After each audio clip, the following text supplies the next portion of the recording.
فاسألوا أهل الذكر إن كنتم لا تعلمون۔ ایک اور سائل ہے اسلام غنی اور اکزئی پشاور سے۔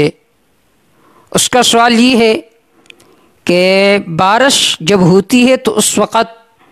جب آدمی راستے پر چلتا ہے تو کپڑوں پر چنٹے وغیرہ لگتے ہیں، بارش کے قطرے لگتے ہیں، تو آیا اس حالت میں نماز پڑھنا درست ہے یا نہیں، اور اس سے کپڑے گندہ ہو جائیں گے یا نہیں؟ یہ مسئلہ بہت زیادہ پیش آتا ہے۔ آدمی سڑک پر چل رہا ہے اور اس وجہ سے جب بارش ہو جاتی ہے تو نیچے پانی جمع ہو جاتا ہے، تو اس وجہ سے کپڑوں پر چنٹے پڑتی ہے، تو آیا اس وجہ سے اس کی کپڑے گندہ ہوں گے یا نہیں، اور اس حالت میں نماز پڑھنے کا کیا حکم ہے؟ اس کا جواب یہ ہے کہ اگر بارش کا پانی سڑک پر جمع ہو اور وہ پانی صرف بارش کا پانی ہو، اس میں گٹر وغیرہ کے پانی کا کوئی ملاوٹ نہ ہو، اسی طرح دیگر نجاستوں کی آمیزش بھی نہ ہو، تو وہ پانی پاک ہے، کپڑوں پر لگنے سے وہ کپڑے ناپاک نہیں ہوں گے۔ دوسری صورت یہ ہے کہ اگر وہ بارش کے پانی جو ہے جو سڑک پر جمع ہے یا کسی اور راستے پر جمع ہے، اس میں غالب گمان یہ ہے کہ اس میں گٹر کے پانی موجود ہوں گے یا دیگر نجاستوں کی آمیزش ہوگی، تو اس صورت میں اگر وہ کپڑوں پر لگ جائے تو اس کی کیا حکم ہے؟ اس کی دو صورت ہے، ذہن میں رکھیے۔ پہلی صورت یہ ہے اگر وہ علاقہ ایسا ہو جس میں مسلسل بارش ہو رہی ہو اور اس شخص کا راستے بھی یہی ہو، اس شخص کی آمد و رفت بھی اسی راستے سے ہو رہی ہو، یعنی اس سے بچنا مشکل ہو، تو اس کیچڑ میں اگر بعین ہی نجاست نظر نہ آئے، یعنی نجاست کا اثر ظاہر نہ ہو،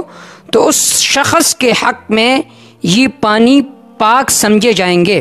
لہٰذا اگر کپڑوں پر لگ جائے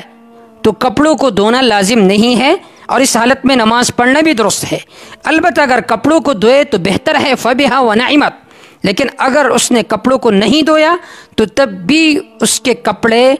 پاک سمجھے جائیں گے۔ وجہ کیا ہے؟ وجہ یہ کہ یہاں پر ضرورت ہے، ضرورت یہ کہ اس کے لیے آمد و رفت کا کوئی راستہ نہیں ہے، اور اس علاقے میں بارش بھی مسلسل ہے اور اس سے بچنا مشکل ہے، لہٰذا اگر بظاہر اس پانی میں نجاست نظر نہ آ رہا اس کیچڑ میں، تو کپڑوں پر لگنے کی وجہ سے کپڑے ناپاک نہیں ہوں گے، پھر بھی اس کو دھونا بہتر ہے۔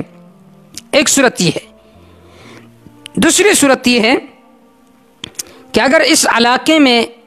مسلسل بارش اتنی زیادہ نہ ہو یا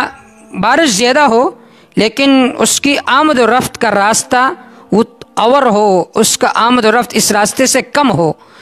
تو اس صورت میں چاہے اس کیچڑ میں نجاست نظر آئے یا نہ آئے، اگر کپڑوں پر لگ جائے وہ کیچڑ تو اس وجہ سے اس کے کپڑے ناپاک سے سمجھے جائیں گے، اس کے لیے اپنے کپڑوں کو پاک کرنا یہ لازمی ہے۔ وجہ یہ ہے کہ یہاں پر اس کے حق میں یہ ضرورت نہیں ہے اور نہ ہی تنگی ہے، تو ایسے شخص کے لیے ہر صورت میں کپڑوں کو پاک کرنا یہ ضروری اور لازمی ہے۔ پھر طہارت کا طریقہ یہ ہے کہ اس جگہ کو 3 مرتبہ دھویا جائے اور اس کو نہ چھوڑا جائے، تاکہ غالب گمان ہو جائے کہ کپڑا صاف ہو گیا۔ تو حاصل اور خلاصہ یہ ہے کہ اگر